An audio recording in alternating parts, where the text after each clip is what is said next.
wanted to get down and jump off the oh, no. I wanted to get down and jump off the table and kinda, like, I felt like I wanted to go home and clean something, but then I just got this overwhelming rush of just, like, this joyous feeling that couldn't be explained other than just overwhelming joy. And then, of course, I had to get off the table and move around, and then I came home and cleaned a whole lot of stuff, and I haven't stopped cleaning since, but I've had, like, a renewed sense of energy and just felt, better overall. It's, you hit your highs and your lows, but so far it's been kinda, a steady, like, rise on the way up. Pretty awesome. And Evelyn, if you don't mind me sharing, so one of the things Evelyn really was struggling with was fatigue. She has thyroid issues that are very profound. She's actually had half of her thyroid removed. And so we won't know precisely how well it's worked with her thyroid until we repeat the blood work, but we're going to be doing that shortly. Yep. All right. I think that's the only one besides myself on Tapley that have had the treatment. And so if you're ready to start speaking, let me make sure he's on. We're ready to go. I am. Hello. So I'm actually here in the middle of all this stuff. So that's East Coast time. So my name's Tapley Holland, and I created the TrueDose technology and the TrueDose therapy, which you've heard about. So basically what the TrueDose therapy is an IV therapy using your own body's platelets being infused back into you. But what is the TrueDose technology? The TrueDose technology fundamentally solved really the single biggest problem in regenerative medicine or stem cell medicine, and that is, how many cells does it take to heal what? Because if I don't know that answer, and if we all believe that we were given this God-given ability that we are able to heal ourselves from a lot of things, then why have we yet to unlock the healing potential? And the reason is because we've never really thought about how many cells it will take to heal this condition or that condition. That's just not how it's done in the clinical setting. That's not how it's been studied for the past 5 decades. And what do I mean by that? Well, let's just take something simple as platelet-rich plasma, which is what we're talking about here. So what is platelet-rich plasma? And many of you probably had an injection like that. If I was to take a volume of blood and I was to process it in a centrifuge and separate the components of it, you would have basically a separation of red blood cells and your plasma. And then I would take just the lighter plasma and leave the red blood cells to the side. And I would basically take that and inject that back into your knee or your hair or your face. Some of you might even had it done in your shoulder. And platelet-rich plasma is arguably the most widely studied and effective treatment that exists within the medical literature domain. And its applications span across every specialty, every discipline, but it still has the same problem that other stem cell therapies have, and that is this. I can find literature that overwhelmingly supports that platelet-rich plasma works for knee osteoarthritis. I can also find literature that says it does not work against saline. And why is that? So well, let's articulate that. There's 14 people on this call. If all 14 of us were to have, let's say, knee osteoarthritis, and you walk in and the doctor says, yes, you need a PRP injection, this is what would happen. They would take 20, maybe 30 mils of blood from the person in the upper left-hand corner. They would take 20 mils from me, 20 mils from you, 20, 20, 30, 30, 30, 30. They would take the same amount of blood from each one of us, process in the centrifuge, just like I said, separate red blood cells, separate the plasma, and then inject it back in your knee. So the question becomes, if we're all biologically different and we do the same thing to everybody, should we expect all of us to have the same outcome success, right? And hopefully the answer is no, but that's exactly how, if you go down the street, you go Google somebody that says, I have platelet-rich plasma in my office, That's exactly how they'll do it. That's exactly how we do it across not just America, but across the globe. And that's how we do it, scientifically. What I said we should be determining how much blood we should be pulling from an individual to make sure we have a healing dose for, let's say, the knee. And that healing dose should be the healing dose of, let's say, platelets per mil. So how many platelets per mil would heal each one of our knees? And so that dose would be a certain, let's call it 1 billion platelets per mil. So each one of us, biologically different, she might have 47 mils of blood to be drawn. I might have 122. He might have an 86, but we're all going to get the same dose of 1 billion platelets per mil. Once I figured that out, I said, you know what? I wonder what would happen if we infuse this intravenously. Because as a disclaimer, my, even though my background was in stem cells, I was looking for a solution for my 5th child who became vaccine injured. And it did not make sense to me to give him stem cells. And so I called my wife and I said, I think I have an idea. I think if we infuse this into you and we really jack up the dose, I really think it's going to unlock your brain. She asked me, what would my dad say? And he was a doctor. And I said, well, if you asked him, he'd probably say it would hurt you. Just say it out loud. Let me stick 30, 40 billion platelets back in your bloodstream.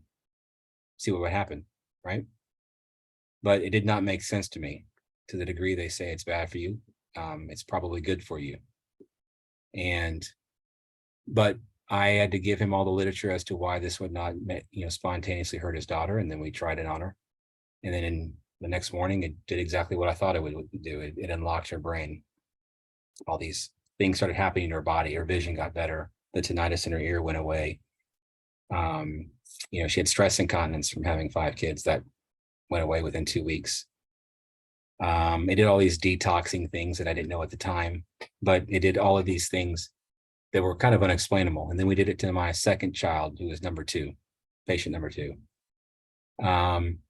It fixed her ankle, which was the main reason, within a couple of days, but then it immediately, 2 months later, she goes to school and she's borderline dyslexic and has reading problems. And all of a sudden she starts bringing home her book bag and everything is color coded and filed, and her handwriting had changed from chicken scratch to calligraphy. Basically, she no longer was dyslexic. She actually developed this affinity for reading, and now tested mastery. So it basically rewired her brain, and then that led to another patient, and then another patient. And pretty soon, there were all of these patients coming to my father-in-law's office with these unexplainable, incurable conditions. And they said, I want to try this. I don't have any other hope. I have lupus. I have chronic kidney disease. I have end-stage liver disease. I'm on the transplant list. My son has to get a kidney. It didn't matter. My daughter was sexually traumatized. And, that was in the year of 2018. And all of these things started reversing unexplainably. And now I can tell you, flash forward to today, after about 7,500 patients later, I can tell you exactly what this is doing and how it's doing it. Hold on one second.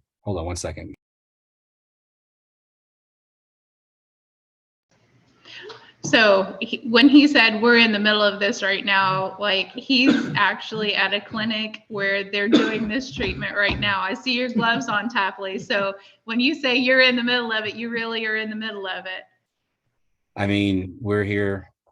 In the past 2 days, we've treated, 30, close to, no, it's 24 people who have nothing but Lyme, autoimmune, Epstein-Barr virus, neuropathy, you name it, it's being treated.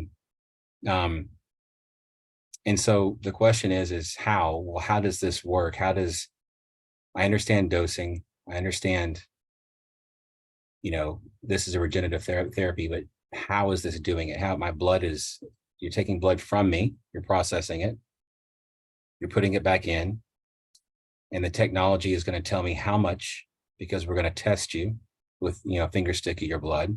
We're going to determine how much blood we're going to draw, and then we're going to draw it from you. But how is this therapy working? Because the blood is in me and you're going to put it back in me. So it goes something like this. You listen to this? Huh? You listen to this? I am. Oh, okay. It goes something like this.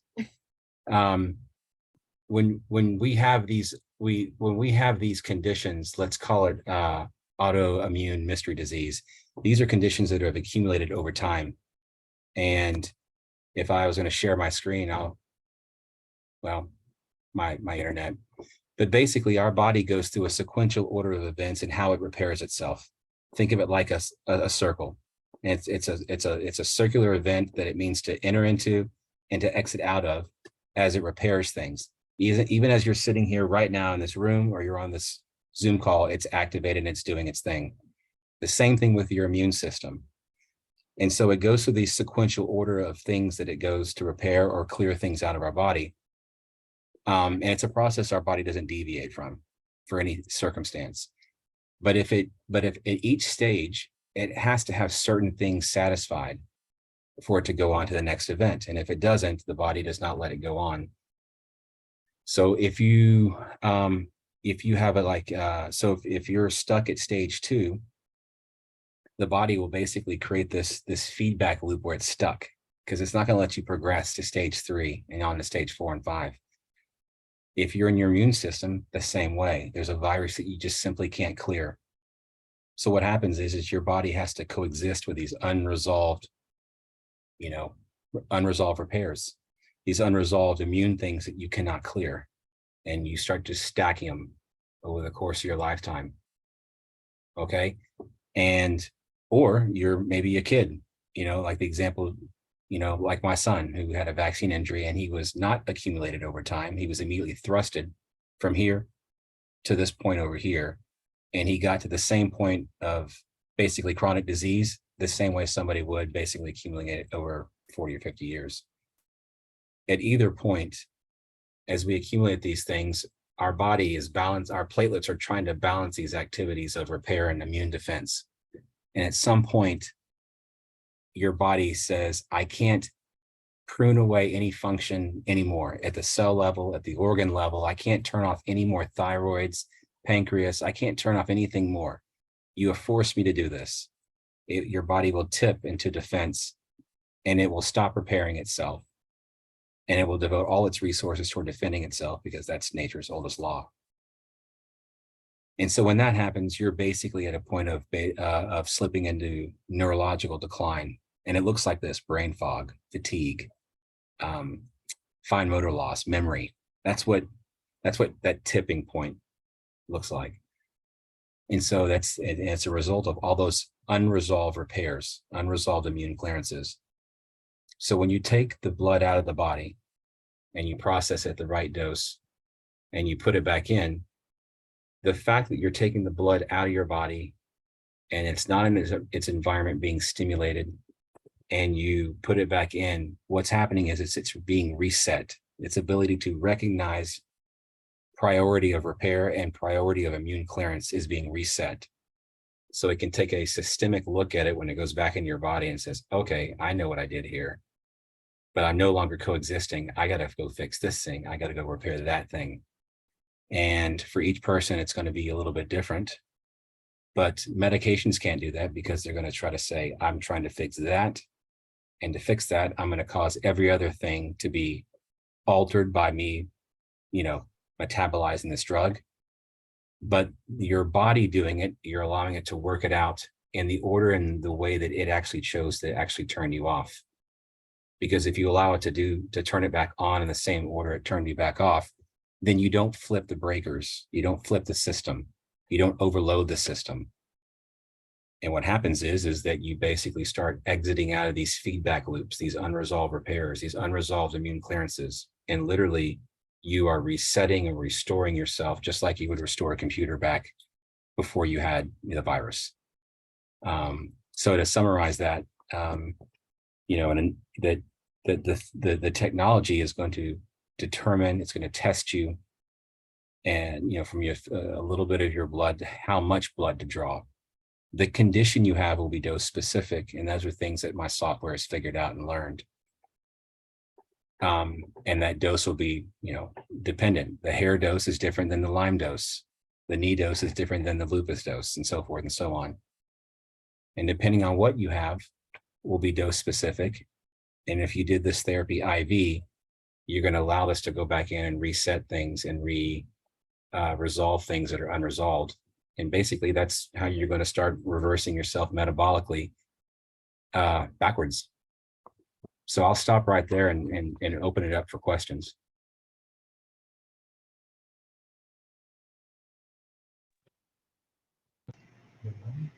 So I know a lot of, I'm looking at my list of folks on here, and I definitely see a few that have POTS, have thyroid issues, some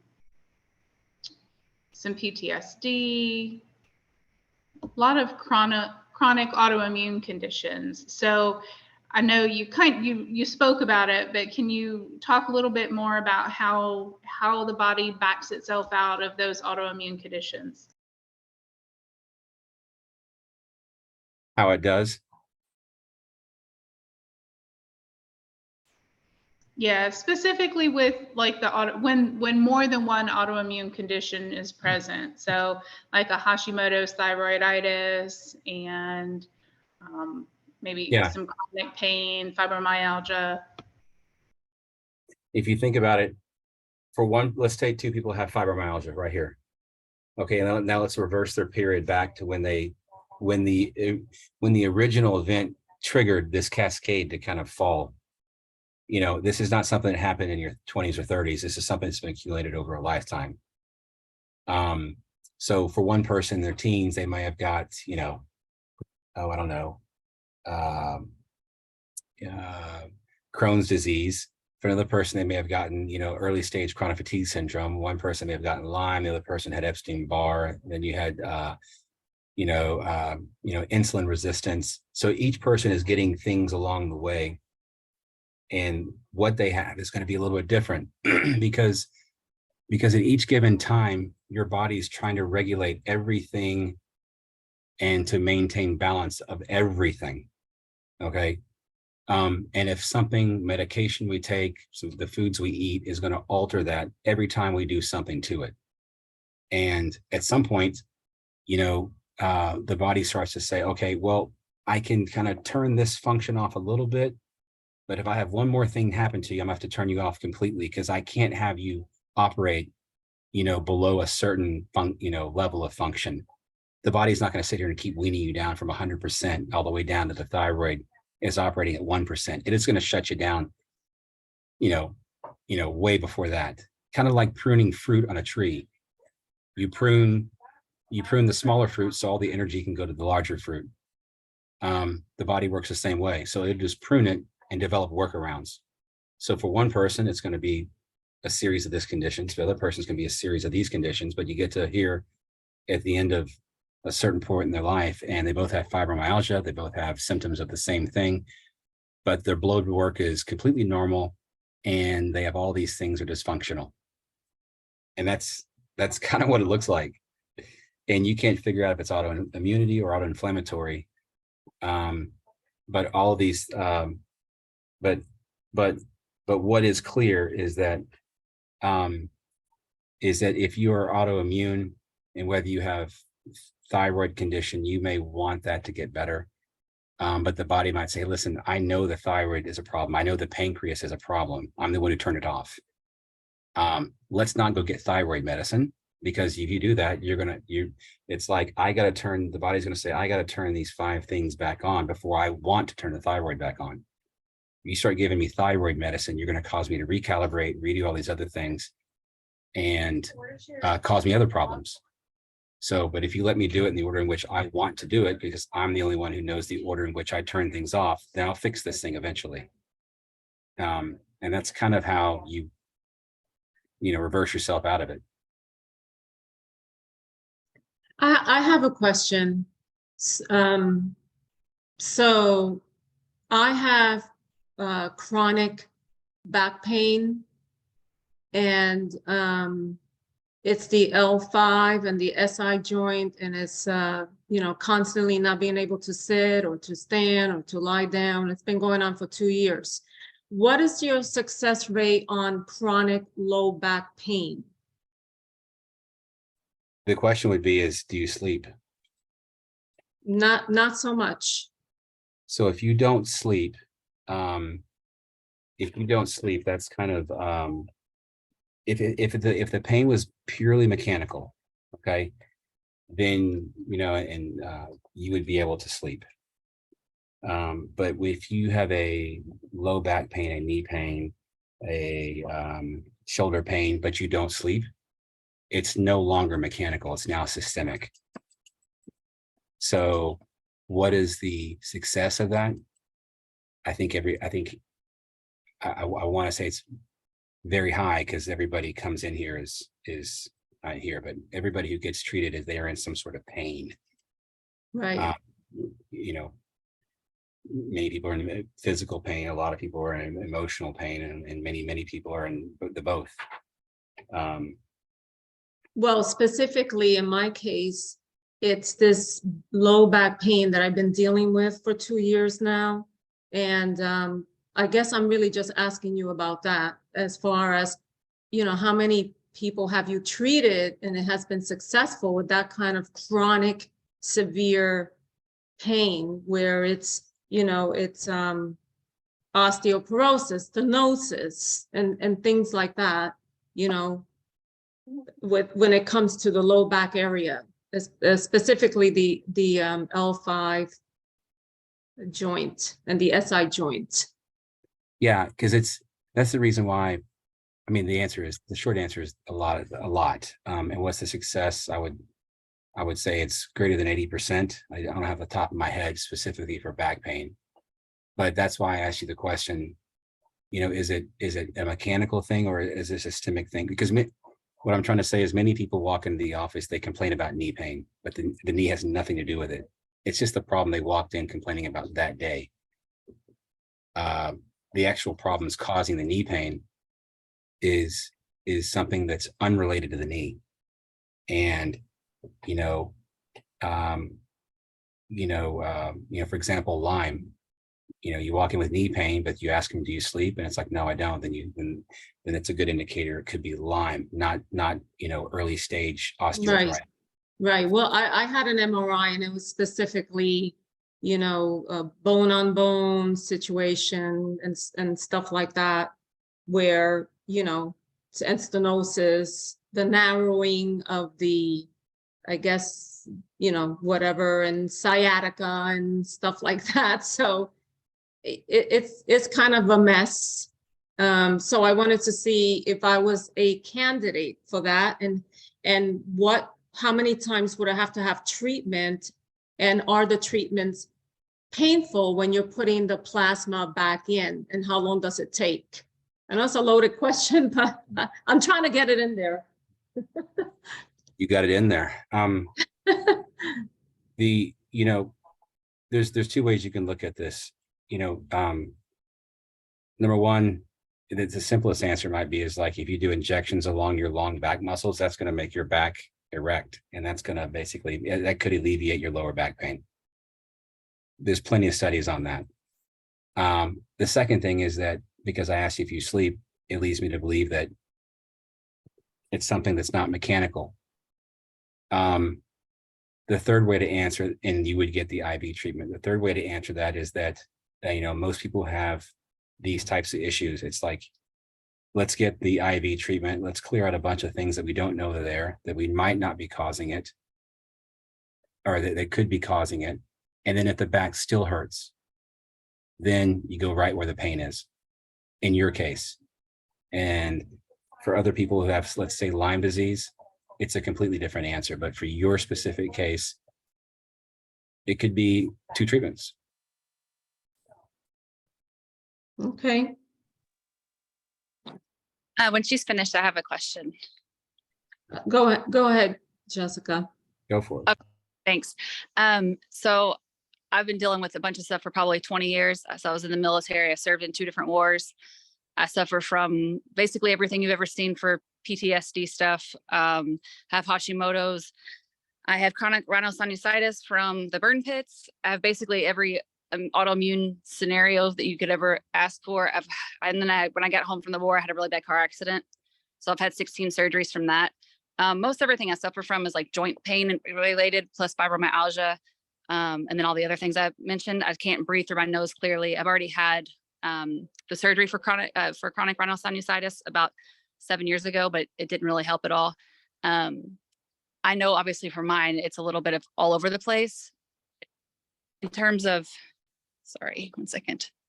For treatment, would it be better to do the intravenous treatment first, obviously, because that would maybe go a lot more places, or do like a localized for the joints, or is it kind of more which one's bothering you the worst? Time? Yeah, when you have this joint hurts, that joint hurts, this one hurts, and you've got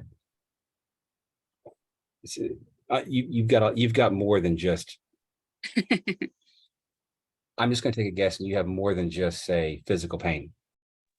Oh yeah, no, I've got all of every pain that you can have is basically what I deal with. But for me, most of it from the day to day is physical. I had a baby. The PTSD stuff was doing great, and then I had a baby a year ago, and it kind of rewoke a lot of the stuff that I've worked through. So I have really, really bad nightmares every single night, or every time I fall asleep. Actually, it's not just not at night, but anytime I actually sleep, I have really, really horrific nightmares. So I don't sleep as it is because I'm in so much physical pain, but also obviously mental, emotional pain doesn't help that. This is exactly what this helps. I was just explaining this to somebody, that when you have, the pain is one thing, you can feel that, right? But when you have PTSD, I was just explaining, I've probably explained this probably 5 times a day. That's something that amplifies everything. I've dealt with my share of like girls who've been raped. And here's the way the body handles PTSD. This will answer this question. The brain tries to protect you from that traumatic event, whatever it is. My dad beat me. There's 8 years of my childhood I can't even remember, right? But your brain protects you from that. I remember it now, but I couldn't for a long time. But your brain protects you from that as a defense mechanism because it's traumatic. That event basically affects everything top down, everything. Your brain needs to come back to it to resolve it. But the longer it takes to address all these things, broken bones, this, that, eventually that cord to that event will become cut. And when that happens, you have this black box event that, something you shouldn't have saw, some event that happened to you that's more toxic than, say, having Lyme in your body. All right, you can counsel it, you can go to therapy, you can do, but until that neurological connection is reestablished, it's not detoxing. And so what you live with is this unresolved emotional pain. You start to shift from being grounded, connected, hopeful.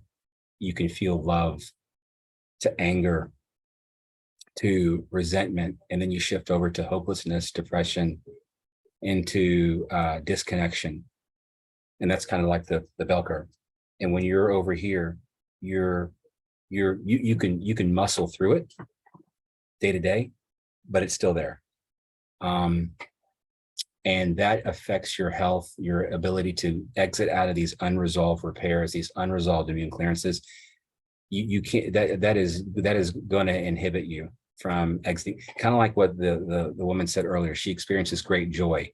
What that is her shifting from whatever her experiences were over to this experience where now she can now be grounded. She can experience connection. She can experience hope. That's what it sounds like. Until you get that, your body cannot heal, period. So that's what it does for PTSD. It shifts you out of that. You'll often kind of relive it in your dreams that night. And it's necessary because it's the connection's being restored. You're going to relive it like exactly how it happened. There's no craziness in the dreams. And I'm clean. And No. people are like, well, that's, oh my God, that's awful. But many people I've experienced who've been raped or whatever, they're like, no, now I can move forward. Now I feel free.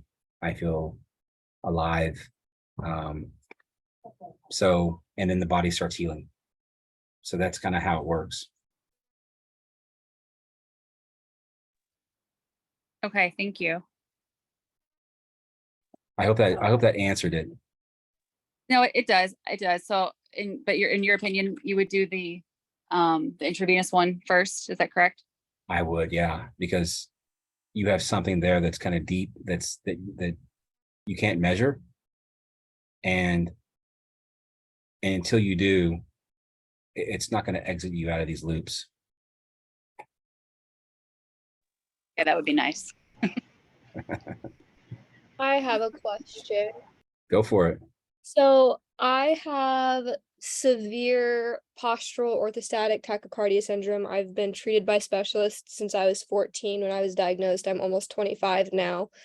I've been told that I have one of the worst cases in the country that he's ever seen by specialists. At my worst, I was passing out, going completely unconscious, anywhere from 6 to 9 times a day.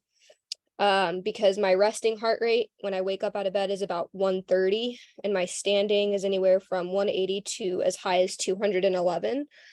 And I've had echocardiograms done, EKGs done, like everything is fine with my heart. It's just my autonomic system, if you know anything about POTS. And so I've had all sorts of different treatments. Nothing's really worked. At my best, I've had 2 kids now. And that's kind of put me into quote unquote remission. I'm not passing out anymore, but my heart rate is still very much not normal. And I still experience like symptoms that normal people wouldn't, like dizziness. I can't tolerate heat. I can't sweat, different things like that. So my question is, obviously we've talked a lot about like what the good things can come of it, but in the limited amount of research I was able to find about TrueDose online, I haven't been able to like find much on like the potential side effects or like what are the negative things that could come out of it, if any. And if there are any, because I like read somewhere that a woman had it, but like for the first 2 days, she felt horrible for a while and then it got better. So if that's the case for some people, what would I be looking at as far as how long would I be down and out? Because I am a mom and I do run my own business. So what would we be looking at as far as recovery time, if there's any side effects, and what would those side effects potentially be? So your POTS, I can say that this has tackled its share of POTS. And if there's one thing that I know that it treats very effectively, it's POTS. So that's that one. As far as side effects, there's virtually everything has side effects, right? I'm not a doctor, I'm not going to say, but I can also say that there's virtually none. It's your own blood. What you're describing is someone who was down and out for a couple of days.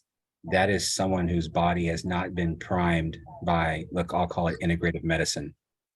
If you are, I'll keep it simple. If you are someone who is just now kind of, if this is your first entryway into, say, alternative, and you're doing this treatment because you've been doing managing your symptoms with pharmaceutical drugs and conventional medicine from Mayo, if that's what and this is your first treatment outside of that, you're probably going to experience such a metabolic shift that your body's going to start working again, that down and out is not a side effect. It's actually imagine sticking the gas pedal on the floorboard because the body hasn't worked forever. And then you basically experience kind of, I'll call it metabolic bonk for 2 days. Because and then you're fine.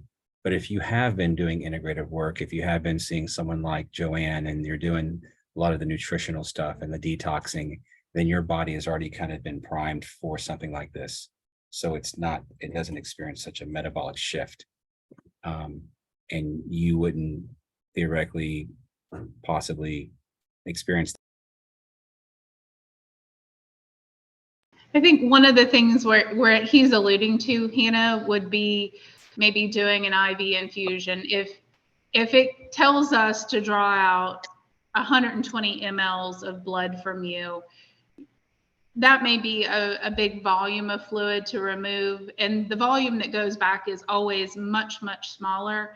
So if that causes too much of a fluid shift for you specifically, we can do IV infusion to help replenish that. And that would get you over that hump of that feeling like garbage. I think what Tapley's saying is he's seen plenty of folks with POTS and that's not been an issue, but I also know you, so we can work through any of those potential side effects. Cool. Your question broke up, Joanne. Oh no, I was just telling Hannah I got her. Yeah, okay. There's protocols we can do to limit, that's called herxing, to minimize the likelihood of you herxing, especially with POTS. It's usually associated with Lyme. It's usually associated with a lot of other things. There's ways that you can minimize that through nutritional things and prep you up to the treatment, so you're not down and out. Yeah, and I have like no other, as far as like pain goes, like physical pain. I suffer from migraines every so often, but that's, I feel like, just linked to my POTS. But other than that, it really is just my POTS, my heart rate, my autonomic nervous system that has affected me for all these years. And like I said, I have 2 kids. I birthed 2 kids completely naturally, which they told me was completely impossible for me to do, and that I was going to have C-sections. And I did that and I was fine. I had to have a little bit of extra care afterwards, but other than that, it was 2 beautiful births, all naturally. So yeah, it's really just the heart rate and the dizziness, the vertigo, and then the me not being able to tolerate heat. Those are the main things that affect me day to day now. So Yeah, there's a lady who, the lady you're probably talking about, is it, maybe it's not, is a lady who's had Lyme disease and POTS and mast cell activation syndrome and pretty much anything you can imagine for 30 years. And usually I have her on these calls too, because pretty much anybody can relate to her, in some way or fashion. She couldn't be out in the heat. It'd send her into mold sensitivity. She couldn't eat things. She's now moved to Texas and she's, she works out in the yard. And that's Texas heat. So, but I want to, will that take one treatment for you? I don't know. It might take another, but I do know that if you have things that are POTS and Hashimoto's and you have mystery disease, those are things that have accumulated over a lifetime. So it's not, so if anybody's expectation is to do one treatment, I would caution you to not do this at all. Because it's, and again, everybody always asks, well, how many treatments do I need? And it's tough to say 2 people who have POTS or 2 people who have Lyme have 2 different outcome expectations. One person just wants to get out of bed. The other person wants to actually reverse the disease. So those are 2 different types of treatment frequencies. But I can tell you that if you have something that is unsolvable and it's mysterious, it's, one treatment will definitely help you. But your body can also relapse like an alcoholic. It's going to want to go back to the way it is. So you have to hit it again at about every 8 to 12 weeks. And if you have mystery disease, I would give yourself at least 3 to 4 treatments over the course of a year. And then it becomes a question of listening to your body and do I need one at the 6-month mark? Maybe I can, but people who have POTS and Lyme, from my experience, because I know I'm going to be asked these questions, these people continually do it every 8 to 12 weeks, because what they've told me is that if this is all it takes for me to not go backwards, then I'll do this as long as it takes. Because the alternative is much worse. You also mentioned something about preparing yourself before the treatment, like diet or other things. What does that look like if I'm looking to do the next treatment in August that Joanne is going to be doing? Like, is that too early? Should I wait? Like, or what are some things that I could be doing, and how long should I wait before doing the treatment to give my body time to prepare for it? I would check with Joanne, but B, at the bare minimum, you know, do you have to be on a diet for 3 months? I mean, no, you don't, but I mean, is diet part of it? Absolutely. But prep will be a series of IV nutritions to kind of like, you know, again, prime your body to get things kind of working, so it's not so much of a shock. There might be a couple of supplements to kind of boost your platelets, you know, because I have no idea, talking to anybody, if they're autoimmune. And if you are, then that means your platelet counts are extremely low. So we can take some supplements to kind of boost those up. And, you know, depending on what you have, which it doesn't sound like you, there might be some ivermectin involved. But nothing to where you're going to have to go on some sort of 3 to 6 month protocol to get your body into a position. Okay. Awesome, thank you. Honestly, most of the workup that's necessary for everyone that's on the call, we've already done those things. And then it would just really be a couple of supplements, like Tapley was saying, to really boost those platelets and get your body in the best shape possible. That way we don't have to draw such a large volume of blood, hopefully. And Randy's already sent out that protocol to most of you guys on the call already. And I just have one last question, then I have to run. I got to take care of the baby. Are there any contraindications with breastfeeding and doing this, or any of the protocols? I know you mentioned ivermectin, which I took before I was pregnant, obviously before breastfeeding. But is there anything with the protocol and or having the treatment that would interfere with breastfeeding?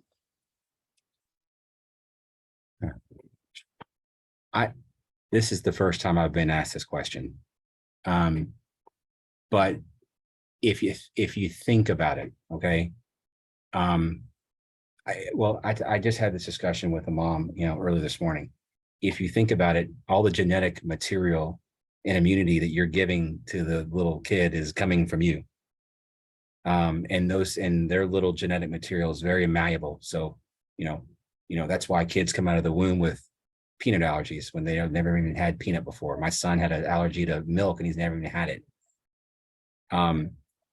So my point is that if you're using your own blood to reset a lot of things that have been influenced by the environment and foods and everything that are in you, then you're going to essentially transfer that on to him or her, if that makes sense.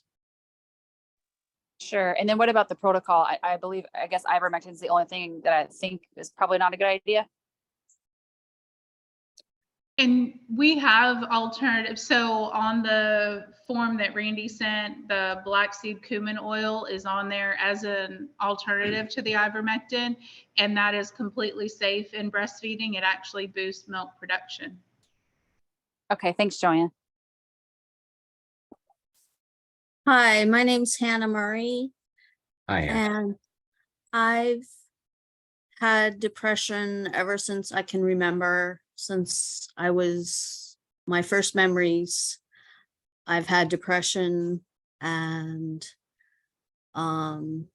just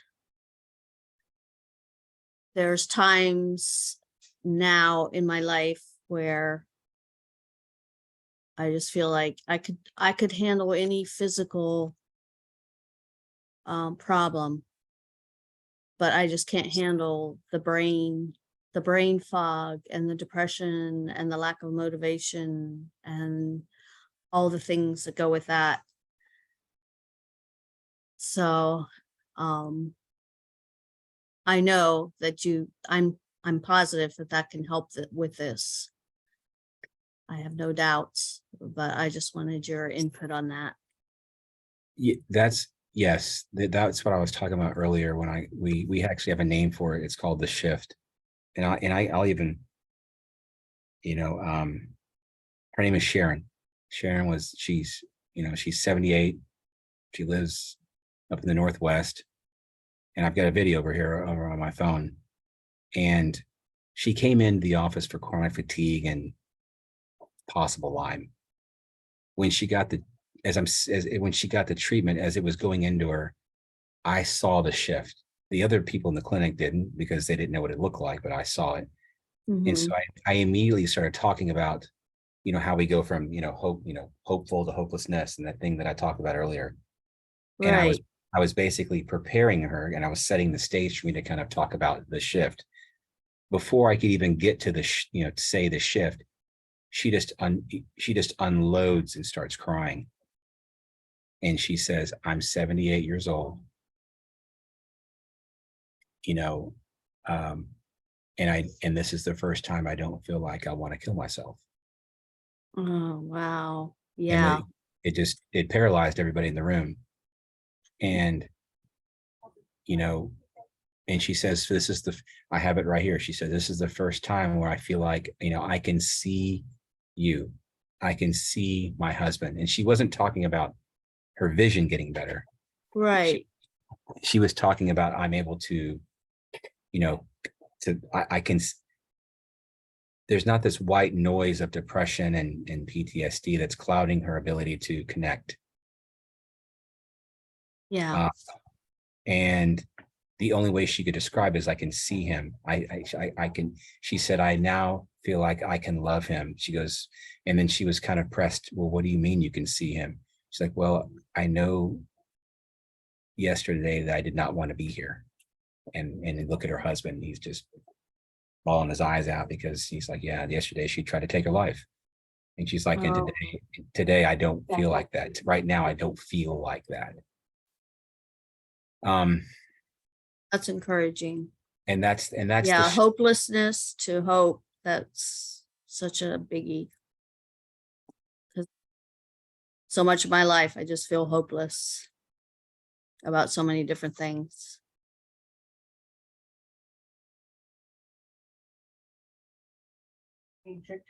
Well, and this is, and unfortunately, I see this too much. Mm-hmm. And I see it a lot in women, because, and my only theory on it is because women today are taking care of kids that are much more sicker than I was when I was a kid, and they're having to put their life on hold. They're having to put themselves in front of everybody else. And there's a lot of just things that they just deal with. I don't know how else to say it. Mm-hmm. And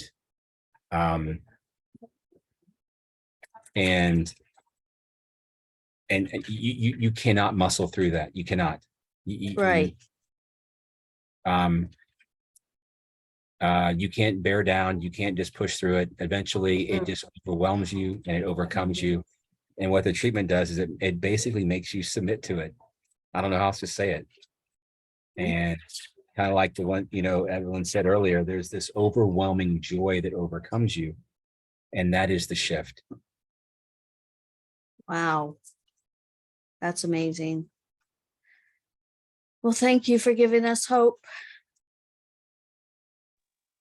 I have a question.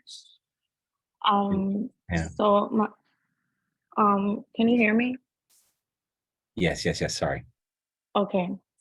So my name's Christine, and I'm gonna be doing the treatment in August for an autoimmune that I have, which is Sjogren's. I don't know if you're familiar with it because it's so random. But I've never really had much of an issue other than dry, With the eyes, right? the dry, like I get so many eye infections, really like alligator skin dry. And, ever since I was really young, which is really weird, but ever then after I had kids, it just got worse. Like it just, something happened where like, I don't know what, I had a baby, and then like, I felt like my body wasn't my body anymore. And whatever I always used to do to make it work didn't work anymore. And then I had another baby. Like, so I have 2 babies under 2. And then it just got worse. Everything just got worse. Like, I started having so many issues that I never had before. A lot of flare-ups, and then hormonal imbalances, PTSD from like my first birth, because it was very traumatic. And then I had a natural birth after, which was cool. That's what I wanted, but it was intense, from like C-section traumatic to like home birth, you know, supernatural birth. It was amazing. But I've been through a lot, and obviously I want this to help with my autoimmune, because I feel like my health is spiraling after having kids, with like postpartum and my joints, and like I feel like I'm 80 years old, but I'm only 32 years old. But I feel like I have other issues aside from my autoimmune. Like, sometimes, you know, I have a lot of anxiety or like depression or stuff like that. And I wanted to know if when we do this treatment, does it treat multiple things at the same times, or is it like allocated to just like, you have an autoimmune, it's just going to treat whatever you have with your autoimmune, or is it going to help with a lot of other stuff, like neurological and like, you know, my autoimmune? Well, if you think about it, if you, well, let me break those questions down. Oh, hold on one second. Mhm.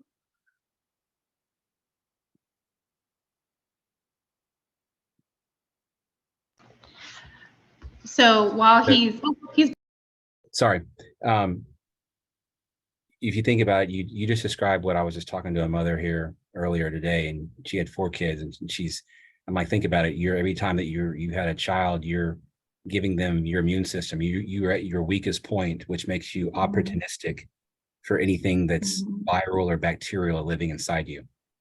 Right? That's when they come out and basically attack you, and they're gonna. So that's that. So that's how, you know, and especially since you've had 2 kids back to back, you know, I've got 5, so I know what my wife went through. It's been you basically had almost like a 3.5 year span of almost 4 year span. Yeah. It's like of your immune system at its weakest moment. Yeah, exactly. And I want to have another kid, and I'm just like, I'm scared of what's going to happen after a third one. Like, I can barely, like, I feel like I got ran over by a truck every morning. I don't even know how I'm making it. And I Well, want to have another baby, and I'm just like scared as to like, can I even push through another baby with how I'm feeling now? This is so funny. It's like, to the degree that I'm kind of like, I wish I'm not having blue gloves on my hand, but I would not be able to answer any of these questions as poignantly as I am now, because I've literally had this same conversation that people have asked on this call about 6 times a day. And that is the same thing you're concerned about. It boils down to, are you going to get any, sure, you can do the nutritional stuff and a lot of things, but can your body recover from this immune state that it's in, and whatever it's causing, the Sjogren's and the anxiety and the depression? Those are feedback loops that you're stuck in, that you need to exit out of. And your immune system being at this kind of like, this state that it's been in for the past few years, it would be, I was just telling this mom, I go, well, think about it. It would put your next kid into, because she asked me, why did the first kid have, some problems, but now my 4th kid has all these problems? I'm think about it. Because he came from you, and you didn't get biologically better. You didn't get genetically better. I said, you could have done this treatment and reset yourself and then passed on these things. And sure, yeah, you could have prohibited that. But the anxiety and the depression, if you exit out of that, and the energy and just the ability to push on, I mean, I think it's going to change your mind and change your outlook on, can I have another child? you know? Which is, So can like the treatment help with multiple things, which was like one of my questions. I didn't hear you. What'd you say? Can the treatment help with multiple things at the same time? Yes, so it's gonna, Okay. the first thing it's gonna do is gonna shift you. I would assume it's gonna shift you out of that fight or flight, that depression, anxiety. That way you can Mhm. handle. If I had to say how it affects moms, they're able to handle the effects of life more, with the chaos of life better. Mhm. As far as the Sjogren's and everything, it's going to handle the neurological things first, and Mhm. then whatever it's basically going to take a priority checklist of whatever is wrong with your body and kind of tackle it, if that makes Okay. sense. Okay. And for autoimmunes, such as like I feel like Sjogren's is probably a little bit more milder than most of them. It just gets worse as like traumatic events happen, I feel like for me. But I know you probably already answered this with like, Lyme and POTS having to need multiple treatments. But for something like, my autoimmune, would that be something that would need more than one treatment? I know you said you probably don't know, but like I'm curious as to if there would be more than one or more than two, with what I have Would, going on. I want to give you the expectation to not do this if you're only going to do it once, because Mhm. if you have autoimmunity and you're over into this category of conditions where you're in fight or flight, that's a Mhm. lot of things that you have shouldered, your body has carried its whole life. So to Mhm. reverse yourself out of that, it's going to take more than just one treatment. It might Okay. only take, like I said, if you have mystery disease, and Sjogren's is a mystery disease, kind of. For sure. Um, I would gear yourself up for 3 to 4 treatments and prepare yourself for that. But you will. It's rare that somebody does not experience their body getting better in the first treatment. Yeah. It's rare. To what degree it's going to fix, I can't tell you that, but Okay. it will fix things. Okay. And how far apart would those treatments like be? About every 8 to 12 weeks. Okay. 8 to 12 weeks, because that's the point to where the improvements start to kind of plateau. Got it. And Okay. that's kind of like your new baseline. That's like your new normal. Okay. And would it be like, it wouldn't be forever. It would just be like 3 to 4 to like constantly reset and to constantly like lay the foundation of whatever is going on with my body. That's right. That's right. Got it. That's right. All right. That's right. All right. Cool. All right. Well, thank you. I really appreciate your time. You're welcome. So I think, we definitely have a variety of folks on. So, and there's one of our friends on that she's had a concussion, a brain injury. And so potentially the expectation for her would be one dose may be sufficient. Another one of the friends that's on right now, she has some fallout from Epstein-Barr. And so Tapley, I know he's probably still there just off screen, but he has documentation of one dose really clearing Epstein-Barr for a good chunk of the patients. And so some of these that we're talking about more than one treatment for, it's because there is so much going on with the body, and the body does prioritize, and cumulatively with each treatment, you're fixing more and more things. Versus, if you just have one thing and you're a young 17-year-old young lady, one treatment may well be enough. Am I speaking incorrectly, Tapley, on that? No, no, you were not speaking incorrectly. I heard everything you said, and that's exactly on point. The biggest thing is getting people to help listen to their body, right? And people who've lived long enough, Christine, I don't mean to pick on you, but the longer you go with the anxiety and depression, you're going to start to become very aware of everything that ticks and murmurs and sounds in your body. And my experience is that people have to get to that point before they take action. And that point is like a bad point, because we've been conditioned to not really listen to our body, and we kind of let it go. And then we expect some, I'll give Randy credit for this. It's like, raise your hand if you think you're one pill away from being healthy. And we've been kind of conditioned to think that way. So we let things go, right? So we don't listen to our body, but in what Joanne's saying is that one person's like, this is exactly what I expected from the treatment. I feel awesome. I don't need any more. My thing is fixed.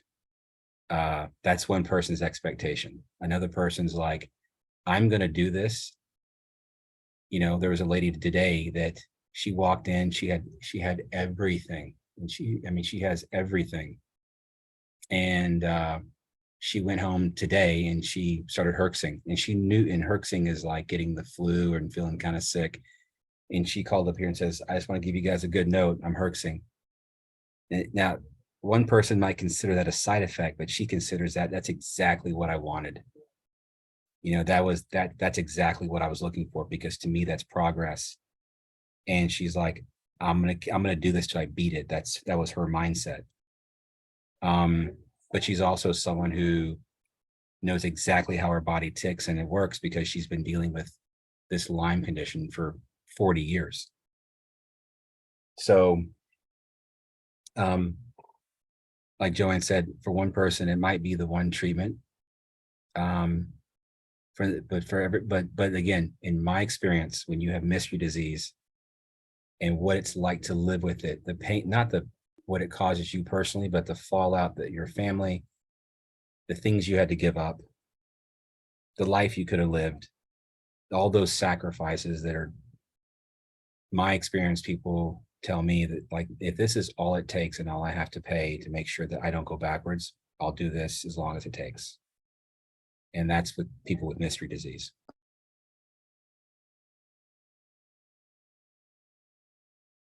I have one more question. I promise this is my last question. I know, Ask like, away, Hannah.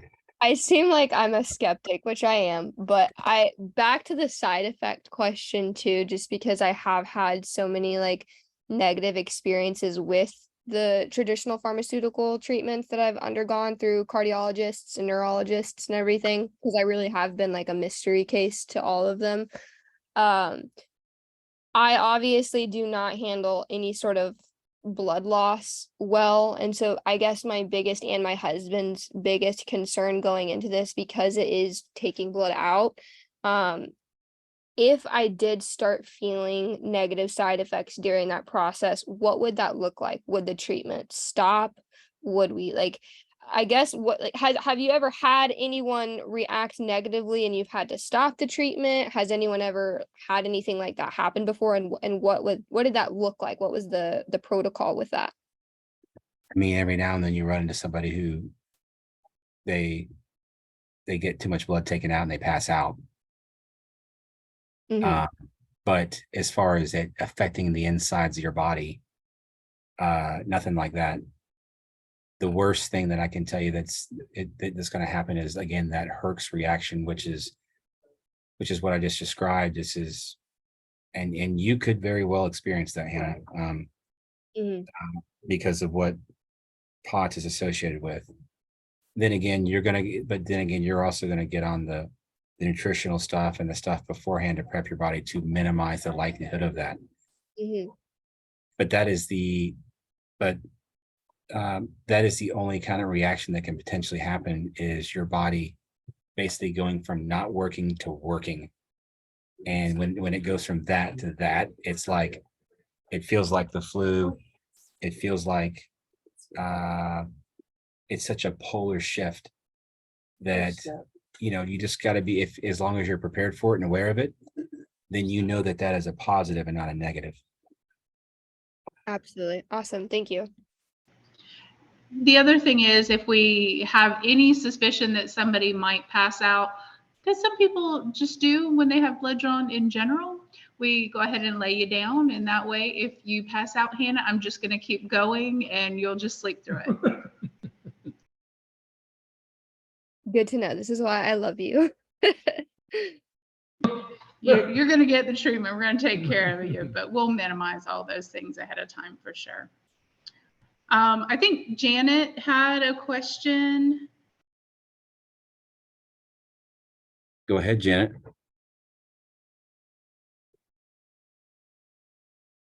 Well, if you guys want to Can you see, hear me? okay, go ahead. Okay, so I think I'm the concussion that Joanne was talking about November 1st.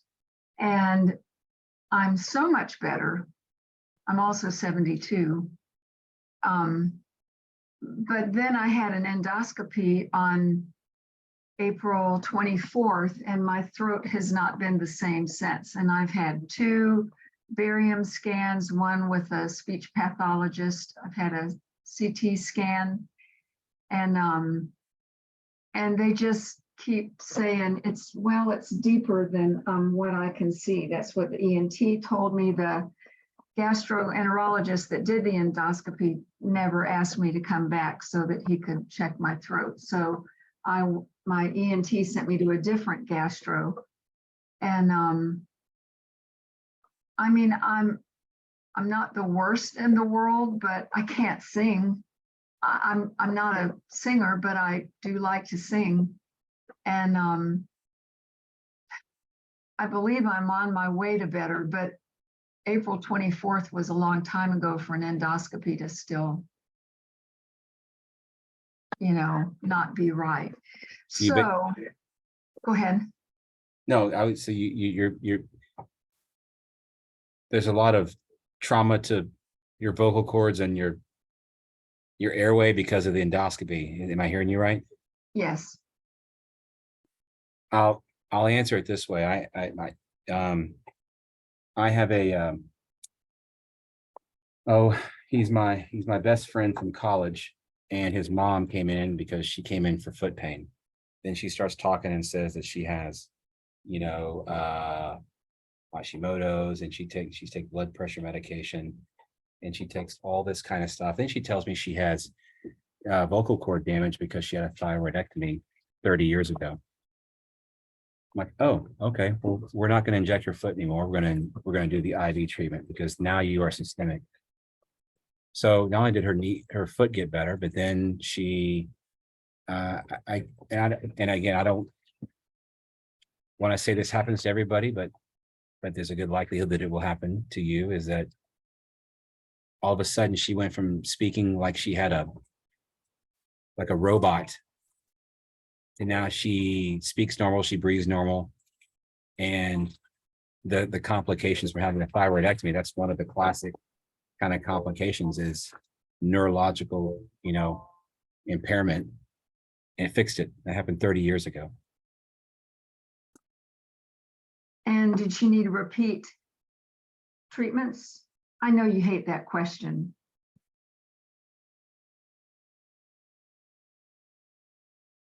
No, she didn't. What did she repeat for that?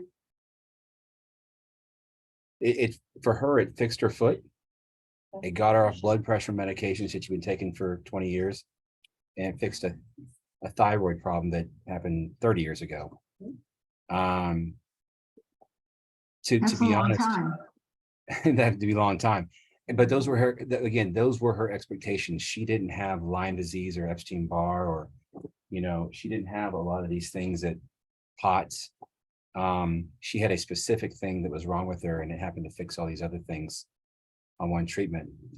But she was also early in I would call the development of this, when we didn't really know the extent of, how often should she be doing this, or how often should we recommend, based on, because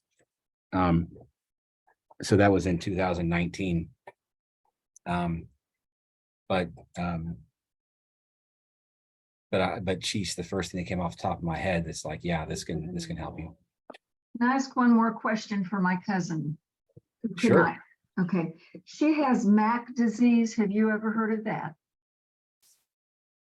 MAC, is that the same thing as mast cell? I don't think so. How would you describe it? Joanne, do you know how to describe it? It's a chronic inflammation and infection of the lungs. Which produce bronchiectasis. And she takes,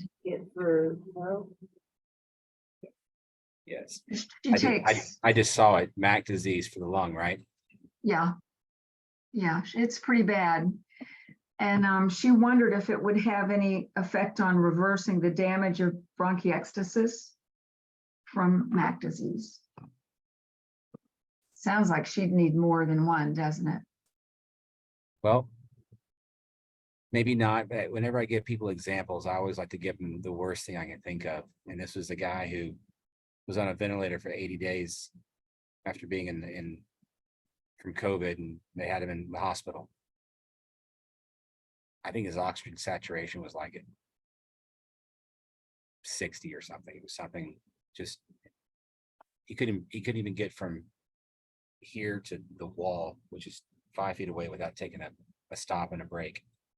It literally took him close to an hour to get from the front door to the exam room. Before he even walked out of the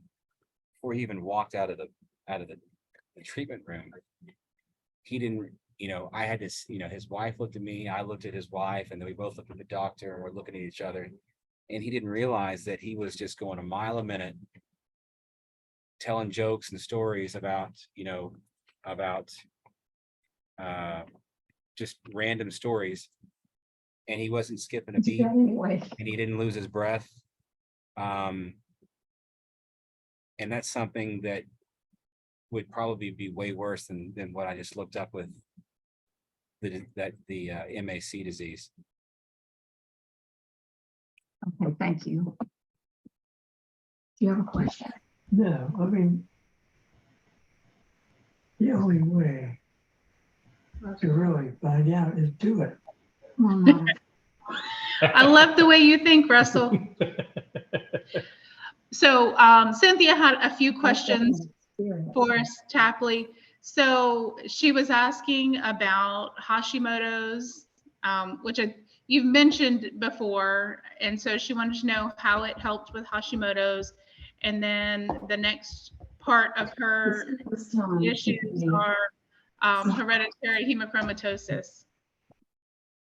Some people were describing their situation and he was saying with certain Sorry, I things, thought you could hear me. he said, if you So the Hashimoto's, I got plenty of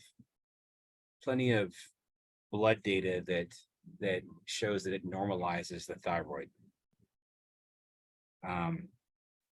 What I can't tell you is if it's going to do it on the first treatment or the second treatment or the third treatment, but eventually it makes the thyroid normal. And that's just simply because the thyroid's involved in so many functions of the body. So to the degree that people are Hashimoto's and they're not Hashimoto's after one treatment, it happens all the time. Okay.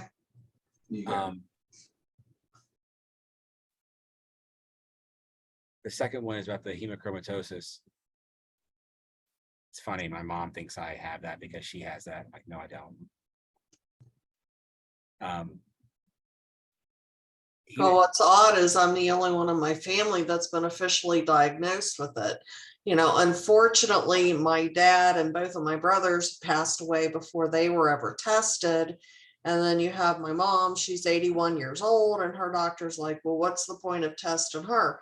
But she is actually one of my brothers was anemic, and my mom was actually diagnosed as being anemic, but hers was more based on her food choices.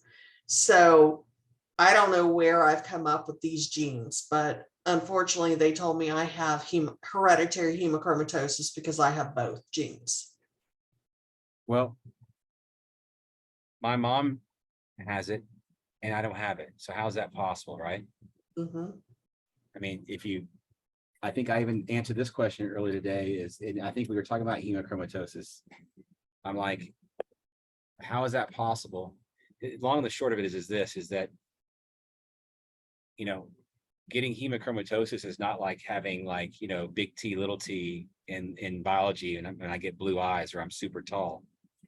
These things that can be influenced by our environment and they can be turned on and off. And what's regulating, just think about everything in your bloodstream, millions of cells, good bacteria, bad bacteria, neurotransmitters, hormones, they're all being regulated like this at certain ratios to one another to create balance or homeostasis, right? You eat some sort of food tonight, it's going to cause everything to tweak like this. And they're going to adjust there's certain ratios to maintain balance. To the degree that someone has hemochromatosis, I mean, I haven't published a study on this, but this is what we've come up with is that these things are being regulated. And these are facts too, that your body's regulating everything at ratios. And to the degree that we think something is not normal, it's not that it's not normal. It's your body's kind of like, it's your body is producing something more of something. So it has to down produce something else. And to the degree that it says I have low iron, it's because it might be offsetting something else. It might be offsetting a million other things to maintain balance. Okay. So that's why you can change the diet, you can add the things, but you're still deficient. It's like, well, to unwind that is going to take a lot more than just kind of one medication. And just kind of like us kind of tweaking things with prescriptions. Well, the hemochromatosis, I've got too much iron in my blood. Right. And it could be, and that could be offsetting other things that are deficient in the blood. To the degree you have too much, it's offsetting, again, a million other things that are deficient in the blood. Maybe lack of this hormone, lack of this transmitter, because all these things interact with one another. I can't tell you what that is talking right now because unless I took a sample of your blood. But that's kind of how it works, which is why, let me give you an example, which is why, you can give this treatment to somebody who has chronic liver disease or kidney disease and their blood levels normalize. Things that were high, they go lower. Things that were lower, they go higher. And now you're not on the transplant list anymore. The platelet is kind of like the singular thing that's interacting with all these things within the bloodstream, that's interacting with everything. You produce more, you produce less, you stop producing. So it's kind of a conduit. And if you put this back into the bloodstream, kind of like we're talking about, it's going to recalibrate a lot of those hemodynamic ratios to one another.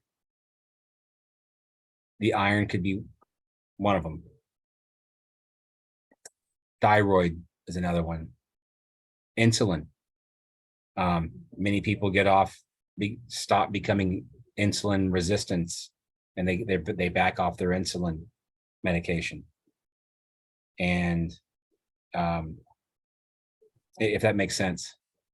Yeah, so the treatments could possibly help somebody that's a type 2 diabetic as well. Yeah. Okay. I've got plenty of those kind of testimonials. Okay. What about high blood pressure? Yeah, that was the example I just gave of my best friend's mom, who was on this happened, especially with blood pressure medication. It's like that happens a lot. They're on blood pressure medications for forever, and all of a sudden they go back to their cardiologist, they test them, and they're like, I don't know what. happen, but you 7. How much to drop? Oh, no, it's coming up. But you don't need your blood pressure medication anymore. Okay. And then I know you had mentioned autism. Have you worked with an adult that's on the spectrum? And if so, were you able to see changes in them? I lost that last part of it. What was it? Oh, I know, I heard you mention that you've worked with children that are on the autism spectrum. Have you ever worked with an adult that's maybe like a level 2? Have you seen improvements in them? Yes. I was just having this conversation again today. You know,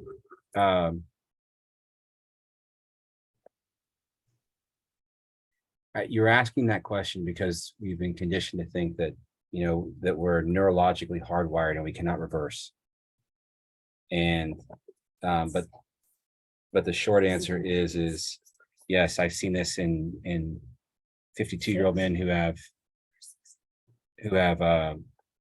CP. I've seen it in 27-year-old men who have autism. I've seen it in, oh man, all types of things that you know, that you would think that you're supposed to not reverse yourself or get neurologically better. They get better.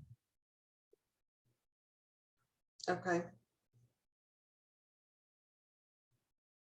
So I have, I mean, we, I can tell you about I mean, their social acuity, their ability to interact in society, their ability to, for lack of a better word, become a functioning adult. Mm-hmm. It radically changes. Yeah, that's one thing that she struggles with is she doesn't feel that she's a functioning adult.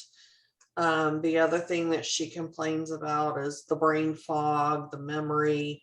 It's a variety of things.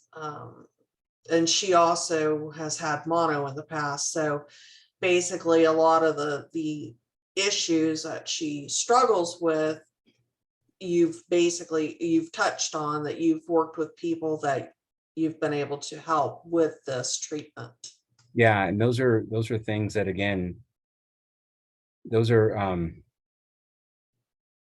mean, the social anxiety, I mean, and I show you, I can show you some of the brain reports.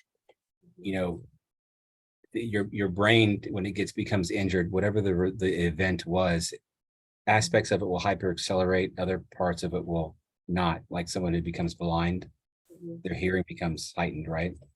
And one of the things that's hardest to with autism is social. That's the hardest thing.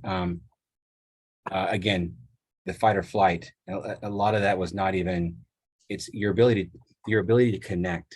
When I described the bell curve, it had everything to do with hope, connection, being present, ability to express empathy, disconnection, can't experience love, lack of empathy, anger, anxiety. Those are all things that are kind of emotional that lag behind. Right. And so those are all examples of that fight or flight. Whether they're 5 years old or they're 55, they're still stuck in these feedback loops of that they can't exit out of. But once they exit out of it, the brain's able to reestablish that original connection and, you know, and kind of restore that pathway that had to get cut and severed early on in life, whenever it was. Mm-hmm. Okay. Anything else? So basically, it's just kind of like a reset on things, and then what it's doing is your body's picking up where it's at, makes a repair, and then now it finishes developing to where it needed to be in that scenario. He's nodding. Yes, he can hear you. Okay. My husband's sitting in the background. That's exactly what this is. Again, your brain wants to have an architecture like the branches of a healthy tree. But when you're autistic, when you're schizophrenic, when you're bipolar, when you have cerebral palsy, you look like the branches on imaging look like a diseased tree. So they always want to go back to the healthy tree, but they can't if they're stuck in those loops. And so what he just said will basically start creating those nice branches to form again, like laying down new grass. Okay. Okay. Makes sense. All right, that makes sense. Thank you very much for your time. I appreciate you.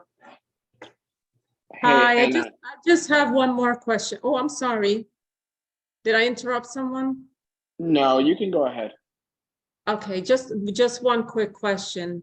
I know that I was doing a little research on this procedure that's offered in other places. What really makes yours different from other places that offer this PRP? I'm sorry, I just have to ask. Well, there's a couple things. Number one, well, all we've talked about tonight is the IV, doing intravenously, right? Yes. We'll start there. I have patents on that because I basically said, you know what, I'm going to try this on my wife. And that was several years ago. That's A, I guess. B, because I have the software that's going to determine how much and how to dose and personalize the therapy based on your individual condition. Without having that, if you don't have that, then basically you're going to go down to the street and get a treatment, and the best they can offer you is this may or may not work, because they don't know how much they're giving. They don't know all the factors that the software and the testing is going to tell you, if that makes sense. Does that make sense? I'm just trying to understand what, I get what you're saying, that you have the software and the patent, and it kind of tells you exactly what the dosage is for each let person. me make it simple for you, okay? Let's say you have a centrifuge, okay? A centrifuge is designed to give you back a let's call it, 10 times more cells. Okay, you follow me? Mm-hmm. Let's say that you have a native baseline biology, we'll keep it simple, platelets of 100,000 per mil. Let's say that I have 400,000 per mil. We put that into a machine designed to give us 10 times back, right? Okay. We took 20 mils of blood from each one of us. I have 100, you have 100,000 per mil. I have 400,000 per mil. That machine gives us back 10 times more cells per mil. You and I have two completely different treatments. You follow me? Yes. Because we did the same thing to us. I healed, you didn't. What my software would have done is said, hey, you need to take 20 mils from me. But for you, I need to take 102 mils. So I can get 1 million cells and you can get 1 million cells. And why do I think you have to get 1 million cells? Because my software says, well, what are we treating here? Well, we're treating Lyme disease. And my software is determined to heal Lyme disease, you have to have this particular dose of cells per mil. To heal, COVID long haulers would be a different dose. So without having those specific parameters, you're basically just shooting in the dark. Okay, so it's specific to each thing that someone might have. Correct. Okay. And specific to the person as well. And I've been doing PRP for a while. What I don't know when I do a traditional PRP treatment is what amount of platelets somebody has to start with. This is really what makes Tapley's system different, is we do that initial finger prick so we know what your blood composition is going into it. That really is the missing link, that is what makes it work so much better, and it makes it dose specific to the condition as well as dose specific to the person. Thank you. I hope that made sense. Okay, I think so, yes. all right. I have a question. I'm Christine's husband, so it's actually so I have two questions. One, how do you measure? Because you mentioned the mystery disease. How do you measure if the treatment worked? For example, would you do blood work and say, okay, this is what's going on, and then we would measure the success by after the treatment and say, okay, look at the blood work. Here's the results. It got better. That's my first question. How do you measure success? I know you mentioned like feeling better, but it's obviously subjective, I guess. Well, I've never lived with chronic pain or Lyme disease, right? And what I found early on is that if you have people measure chronic pain, Lyme disease, lupus, end-stage kidney disease, depression, whatever, they find pain scales insulting, because the way we measure things, conventional medicine, the way we've been conditioned to measure it, doesn't even articulate what they're going through. So all my data has been people's progressional journals on how they heal, kind of like what you were just talking about there. So if somebody says they can see, then they can see.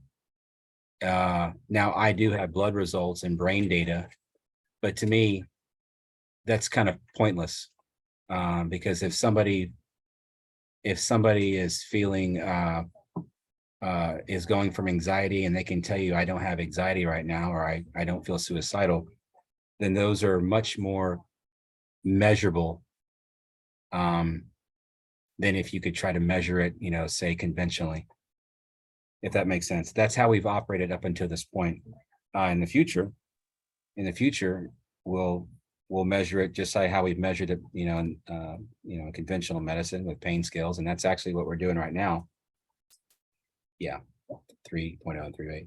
But that's not how we've done it up until this point, simply because we're talking about conditions that, kind of like Joanne was talking about the brain injury kid, and he was, all the results.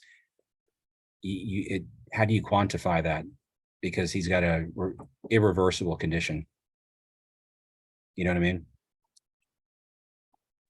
Yeah, and that makes sense. And I'm far. I mean, I'm not considered a skeptic, because I do believe in miracles, and I believe there's just some things that you cannot explain. But I was just curious, because you said you have a data and a patent software that can tell you things, and I don't know if that was part of it. And I guess my second question is a personal question for you. Is, I guess, are you in the process of making this mainstream? Because obviously this is the first time I've heard about this, and I'm not sure. I mean, based on all the results, I've heard of stem cell therapy, but it's not as prevalent. Like, I guess my question is maybe not geared to you, but more towards like the society is, why isn't this offered everywhere? I want Tapley to stay alive. She just said it. And for about 2 years, I had to keep this hidden. Because if I told you, hey, I have something that's going to get you off medications, that's going to get you, it's actually an answer to your incurable thing, I'm really nobody's friend. I figured that out real quickly. I also figured out real quickly that for this to survive, that it had to be something that the patients had to become so righteously enraged and determined to make sure that this comes to light. Because ultimately we're now, post-COVID, we're in this era where patients are more informed, they're more educated, they're much more in tune with their bodies, we're much more sicker, and we've had it, we're not going to take it anymore. And so you can't really pull one over on the patient. And that's a good thing for me, is because, if I was to go give a presentation at a society and say, I have something, let me show you my data, there would be very smart people in the audience that would give pause, that would cause, good scientific suspicions, that would throw shade and call it placebo, right? I would simply say, well, that you're exactly right. I would like for you to tell that to this group of moms that I brought with me and see if they are going to take that as an answer, because those moms would eat the, those mainstream medicine people alive. And so I needed to kind of gain that kind of acceptance before any of this was going to survive, because we've forever changed how we've consumed our health. And so I've relied on patients basically telling their doctor, their provider, you have to have this. I traveled all the way to such and such to get it. I want you to get it. And that's how I've gotten all my clinics. And that's been purposeful. It's not going to last that long. I'm now at the point to where I have all of the data, the stuff that you've asking for.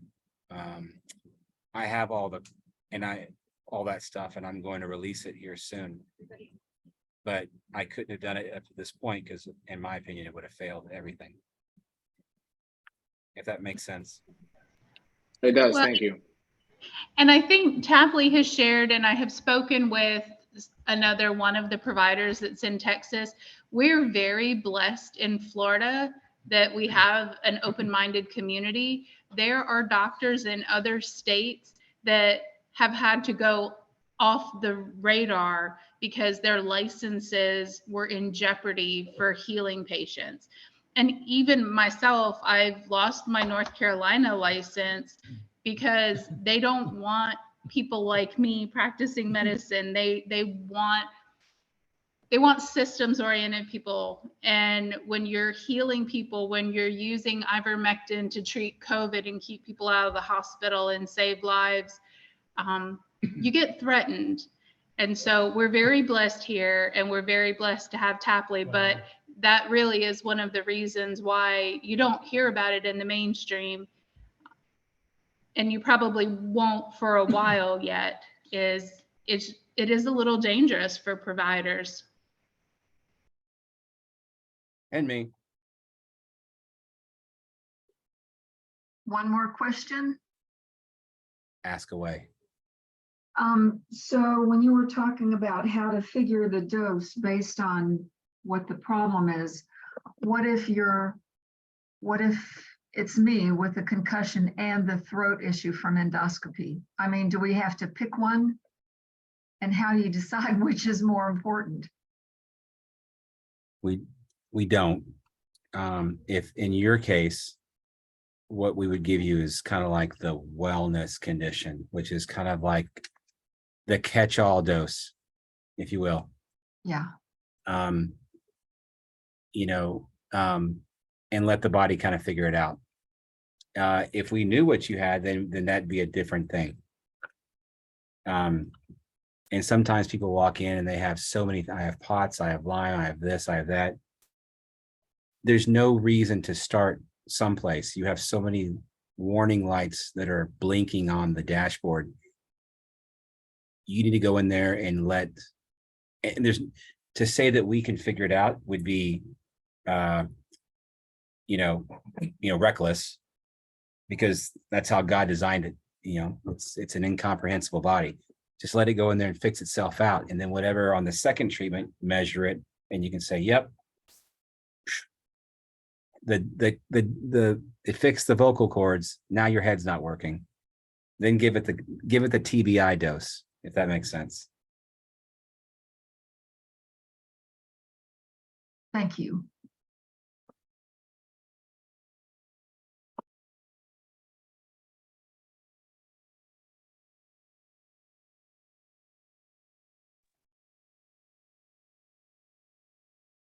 Did you want to say that out loud, Joanne? So Randy's over here losing his mind. You need to reframe that. So I did not lose my license. I was not able to renew my license in Florida because they changed the rules in North Carolina. So who's laughing at me? Anyway. At the end of the day, it comes down to this, is that if you're in the business of helping people and truly helping people, because that's what your true intent is, you're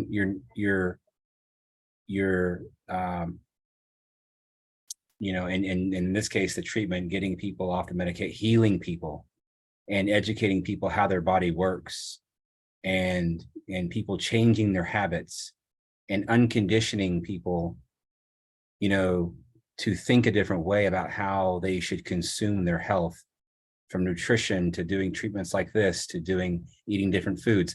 That's nobody's friend. And so, you know, basically it's like everything else in this world. You empower the patient, you inform them. And now, like this Zoom call, this is nothing more than helping everybody make an informed decision. Whether you do it or not, is up to you. And that's really what this is all about. I have another question, if it's okay. Yeah. Will it help with testosterone levels? If you want to just do that, you might as well just go get some. No, I'm kidding. It's all part of the what let's say it a different way. It'll help with the things that are causing the low testosterone, which is what I'm sure you're saying. Yes. You know, those are again, those are metabolic things that the result of it, the ratios, everything I talked about, is like, we got to lower testosterone so I can make sure the body works. If you did this treatment, it's going to recalibrate a lot of those things, and you know, magically the testosterone is fixed. If it's not, then at least the other things that were inhibiting the testosterone from being produced, now you can just go supplement yourself, because now that becomes the glaring problem. Right now, if you say my testosterone is low, I would say that that's hard to really determine, because you probably got 9 other things wrong with you. Well, yeah. So ideally, probably what we want to do is make a list of the things that we want to work towards solving and stuff like that. And granted, your body's going to have its own order to do and stuff like that, but we just take and make that checklist, and then we can kind of go through the checklist as the treatments happen and stuff like that, and start marking off what gets fixed and what gets better and stuff like that. And then if you have something specific to target, you can target that along the way. What you just described is the reason for the journals. Okay. That's exactly right. What are these journals that you speak of? Well, they were just, you can't see what it's like to live with a life of pain unless you walk in those shoes. Right. So that became my journals. That became my data collection. Tell me what it's like to live in your shoes. Tell me what you take. Tell me how your body heals day to day. And then you collect enough of those. You collect a few thousand of those. I get a good picture of how the body works. And you know, and then I get a good picture of how the body also broke itself down. Because patients who live with these conditions, they're very in tune with how their body is. Okay, so I didn't know if that was something that we would have to do to keep track of for you. It's something you collect along the way, or? I mean, I've got enough now, but for you. But for you, you need to, because we get so used to living a life of chronic pain. We're incapable of recognizing what it's like to. There's two things. We're incapable of sometimes recognizing when we're getting better, and what it looks like to get better. Okay. And when we do get better, it's some people. It's you live so long abnormally, it feels weird to be normal. Mm-hmm. I get that. So journaling helps you kind of say, there's your own thing. This is how I was. This is who I am now. It's your own words. Okay. Anything else? No, I think that's all I can think of right now. Okay. Thank you. You're welcome. HK. Yeah. All right, and I know we've gone long. Tapley, just real quick before we get off, I know several people have left the call, but I know it's being recorded and I want to share it. We've talked about like the flu-like feeling that some people can have afterwards, but can you speak real quick about how emotionally people feel differently afterwards? my experience, and I'll share with everybody on the call, is my emotions have been all over the place, and but not as severe as a few folks have had. And so I just wanted him to speak to that a little bit.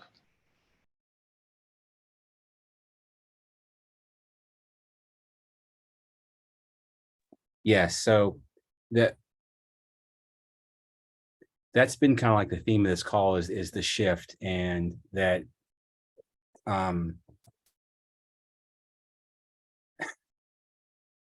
we're just simply unaware that we think that we've dealt with unresolved,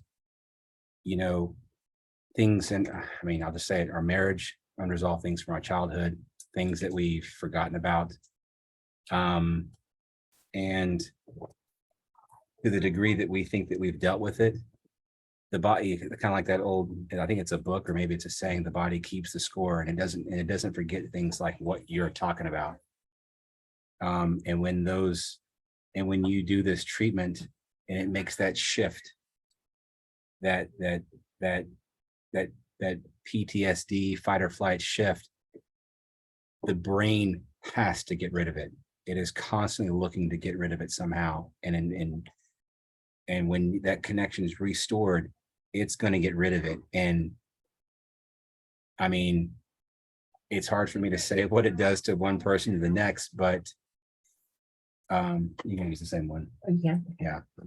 But it's something that you can't control. If you're 6'8" and 300 pounds, you're going to cry. If you had some things that really affected you a long time ago, it's going to come out. And even though it might be traumatic, it might be a whole lot of things, that is healing. That is literally healing of something that has been, unresolved for years, childhood. And that's just the way the body works.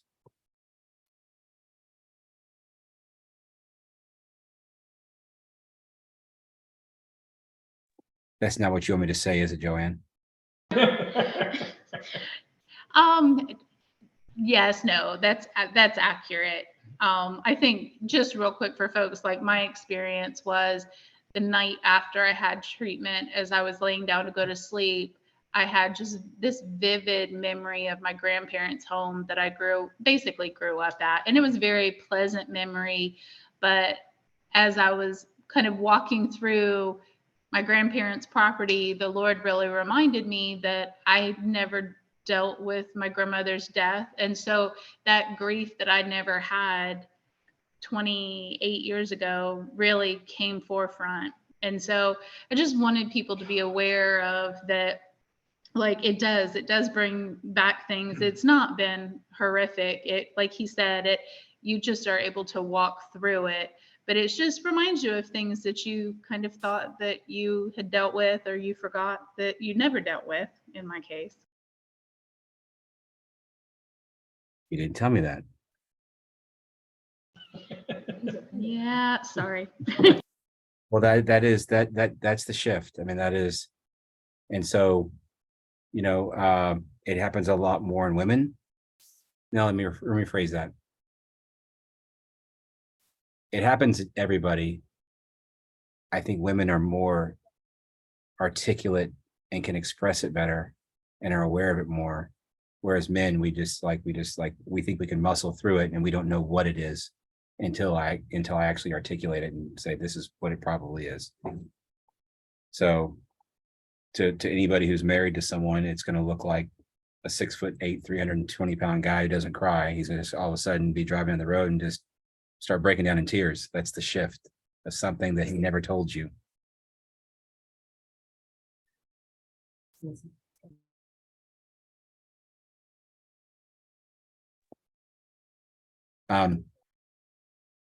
If anybody had any more questions, I got this call recorded, Joanne.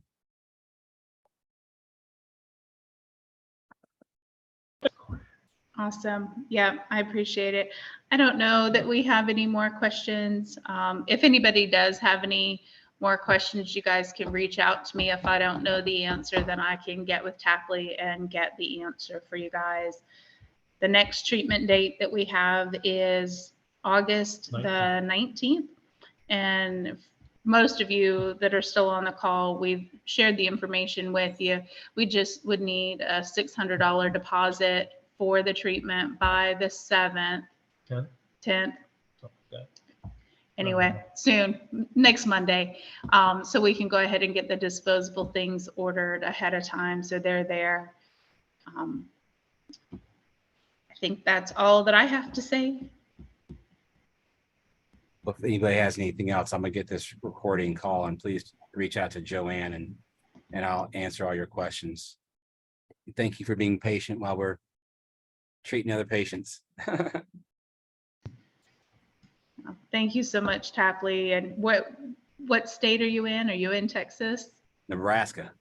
Nebraska. What's the weather like in Nebraska? Today it's actually not muggy and not hot. It's actually just right. It's kind of Goldilocks. Oh, awesome. Well, you be careful on your trip back to Texas, and we will see you in a couple weeks. I hope to see everybody there. All right. Bye.